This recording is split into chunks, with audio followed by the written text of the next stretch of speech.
Students, আরজিইটি education থেকে জিৎ মুখার্জি বলছিলাম। আজকে তোমাদেরকে দেখাবো যে কেমন ভাবে এক্সেলের ফাইলকে আমরা পাইথনের মধ্যে নিয়ে আসি।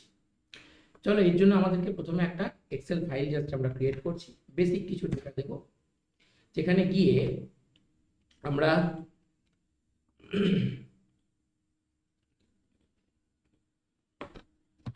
জাস্ট নেম আর এজ এই দুটোকে আমরা এখান থেকে দুটো লিস্টে দিচ্ছি। একটা দিলাম রোহিত, কিছু বেসিক ডেটা দিচ্ছি, এটা বাই ডিফল্ট তোমাদের যা মনে হবে দেবে।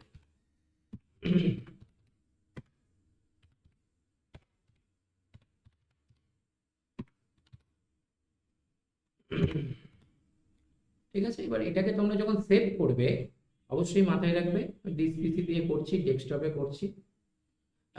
এটা যখন সেভ করবে তোমরা কিন্তু সিএসভি ফরম্যাটে সেভ করবে, সিএসভি কমা ডিলিমিটেড এই ফরম্যাটটাকে সেভ করবে।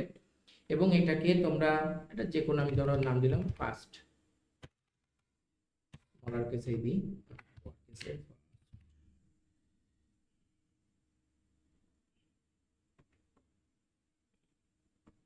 ঠিক আছে, এখানে সেভ হয়ে গেল। এবার আমাদের কাজ হচ্ছে কি, যে এই ফাইলটাকে আমাদের পাইথনে নিয়ে আসা। এর জন্য আমরা ওপেন করলাম পাইথন। পাইথনে নিয়ে আমি দুটো প্যাকেজ নেব। প্রথমে যেটা মূল প্যাকেজ যেটা আছে সেটা নেব, import pandas as pd, short ফর্মে লিখলাম পিডি। pandas ইনস্টল করা যদি না থাকে তাহলে সেক্ষেত্রে তোমরা উইন্ডোজ বাটন প্লাস আর সিএমডি করে পিপ ইনস্টল pandas করবে। ঠিক আছে, পিপ ইনস্টল pandas আমাদের ইনস্টল করা আছে, তাই আমরা আলাদা করে ইনস্টল করছি না। আর অবশ্যই নেট কানেক্টিভিটিটা ইনস্টল করার সময় দেবে। এর সাথে আমরা আরেকটা প্যাকেজ এখানে নেব, সেটা হচ্ছে ইম্পোর্ট নামপাই এনপি। এই দুটো আমরা প্যাকেজ এখানে নিলাম। এবার আমরা কি করব না, একটা ভ্যারিয়েবল এর মধ্যে PD dot read CSV, read underscore CSV, মানে আমরা কি করছি, সিএসভি ফাইলটাকে রিড করছি। আচ্ছা, কোন সিএসভি ফাইলটা, যে ফাইলটা আমরা ক্রিয়েট করলাম ফার্স্ট বলে আছে। এখন এটাকে আমরা কি করব না, এখানে এটার রাইট ক্লিক, মাউসে রাইট ক্লিক করে প্রপার্টিজে যাব, সেখান থেকে সিকিউরিটি, সেখান থেকে গিয়ে এই যে ফাইলের লিঙ্কটা আছে এটাকে কি করব, কপি করব। এবং এখানে এসে কি করব না, ফার্স্ট ব্র্যাকেট নেব আর সিঙ্গেল কোটেশন দিয়ে ওই লিঙ্কটাকে কি করব, পেস্ট করব, সিঙ্গেল কোটেশন দিয়ে ক্লোজ করব। স্টুডেন্ট, এখানে তোমাদেরকে আমি একটা কথা বলে রাখতে চাই, অনেক সময় সিঙ্গেল কোটেশনেও রান করে, অনেক সময় ডাবল কোটেশনও। যদি সিঙ্গেল কোটেশন দিয়ে রান না করে সেক্ষেত্রে তোমরা ডাবল কোটেশন ইউজ করতে পারো। মানে এখানে সেক্ষেত্রে তোমরা এখানে ডাবল কোটেশন দেবে। ঠিক আছে, তো আমরা দেখছি সিঙ্গেল কোটেশন দিয়ে আশা করি রান করে যাবে। দেখো, নিয়ে নিয়েছে।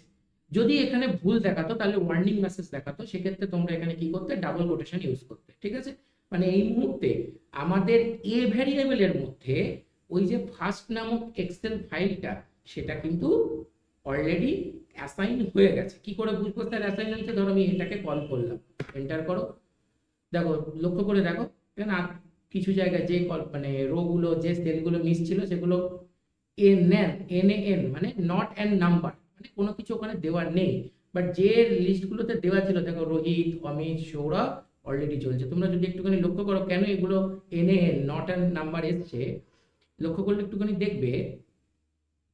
আমি এক্সেল ফাইলটা খুললে বুঝতে পারবে। দেখো আমরা এদিকে কিছু সেল দেখছো ব্ল্যাঙ্ক দিয়েছি, আমি ইচ্ছা করি এটা দিয়েছি যাতে তোমাদেরকে দেখাতে পারি। এখানে দেখো কিছু ব্ল্যাঙ্ক দিয়েছি, এদিকে দেখো কিছু ব্ল্যাঙ্ক দিয়েছি, জাস্ট ওইগুলোকেই ওরা কিন্তু মানে জিনিসটা দেখাচ্ছে। ঠিক আছে, এই যে নট অ্যান্ড নাম্বার, মেনলি মনে রাখবে যে কোন অংশগুলোকে ন্যান দেখায়, নট অ্যান্ড নাম্বার দেখায় যে অংশগুলো তোমার এক্সেল শিটের বাঁদিকে বা উপরে রয়েছে, নিচে কিন্তু নয়।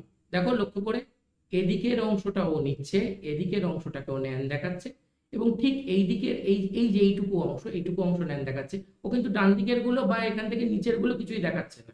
ওকে, তুমি যদি আউটপুটের দিকে তাকাও লক্ষ্য করতে পারবে। ওকে, সুতরাং তোমরা যখন এক্সেল শিটে নেবে সেরকম যদি হয়, এটা তোমাদেরকে আমি দেখানোর জন্য দেখালাম, যদি সেরকম হয় তোমরা রো একদম এখান থেকেই নেমটা শুরু করতে পারো। ওকে, এখন আমাদের এক্সেল শিটের দিব্যি কাজ হবে। তো দেখো এখন এক্সেল শিটটা এর মধ্যে চলে এসেছে। এবার আমরা এক্সেল শিটের উপর ধরো কিছু জিনিস করছি, একদমই ছোট এক্সেল শিট। তো ধরো আমরা এখানে করলাম কি, এ ডট হেড, লক্ষ্য করে দেখো, আমাদের এ ডট হেড বললেও ওই যে টোটাল আমাদের মানে এক্সেল ফাইলে যা যা ছিল সমস্তটাই এখানে দেখাবে। এর সাথে তুমি যদি ইনফো করো, ইনফো, তাহলে এখানে তোমাকে দেখিয়ে দেবে এখানে কটা কলম কটা রো ওরা নিচ্ছে বা মানে পাইথনে নিচ্ছে, সেগুলো ওরা দেখিয়ে দেবে। এবং তার ডি টাইপ মানে ডেটা টাইপ কি, এক্ষেত্রে ফ্লোট 64 মানে ফ্লোটের 64 বিট নিচ্ছে, ঠিক আছে। সো এই হচ্ছে তোমার ইনফোর কাজ, মানে ইনফো মানে হচ্ছে ইনফরমেশন, ঠিক আছে। এবারে এর সাথে সাথে যদি তুমি এর কোনো শেপ বের করতে চাও, শেপ মানে কি কটা রো কটা কলাম সেটা দেবে। Okay, a dot shape, a dot shape,